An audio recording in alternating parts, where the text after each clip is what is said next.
கல்வி பயின்றாரே. ஆகமங்கள் 56 ஐயம் தீர உணர்ந்தார்.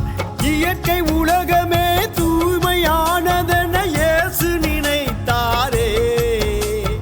எல்லா உயிர்களும் தன்னுயிர் எனவே பேசி மகிழ்ந்தாரே. கேளுங்கள் தரப்படும், தட்டுங்கள் திறக்கப்படும், தேடுங்கள் கிடைக்கும் என்றார் இயேசு. தேடுங்கள் கிடைக்கும் என்றார்.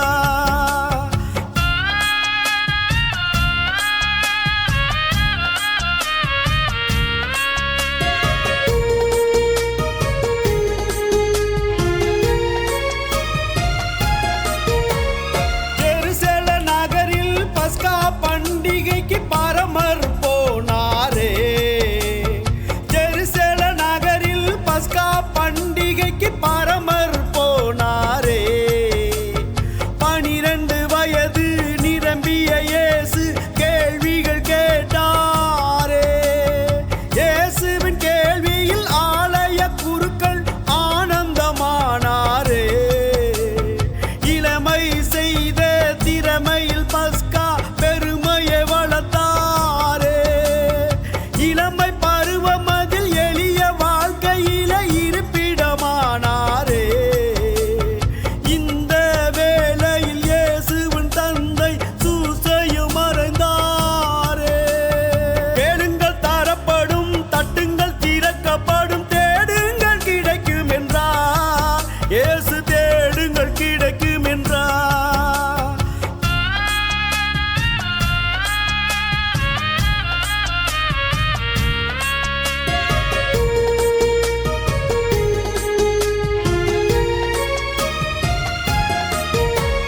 தந்தையார் செய்த தச்சு தொழிலையே தனையனும் செய்தாரே. தங்க உழவர்கள் உழுதிட கலப்பைகள் செய்து கொடுத்தாரே. தங்க உழவர்கள் உழுதிட கலப்பைகள் செய்து கொடுத்தாரே. அன்பு குழந்தைகள் அருகில் இருப்பதே ஆண்டவன் தொண்டு என்றார் இயேசு. ஆண்டவன் தொண்டு என்றார். 30ஆம் வயதில் யோர்தான் ஆற்றங்கரையினில் சென்றாரே. யோவான் என்ற ஞானியின் அன்பால் நோன்புகள் ஏற்றாரே. ஞானஸ்தானமும் பெற்றாரே.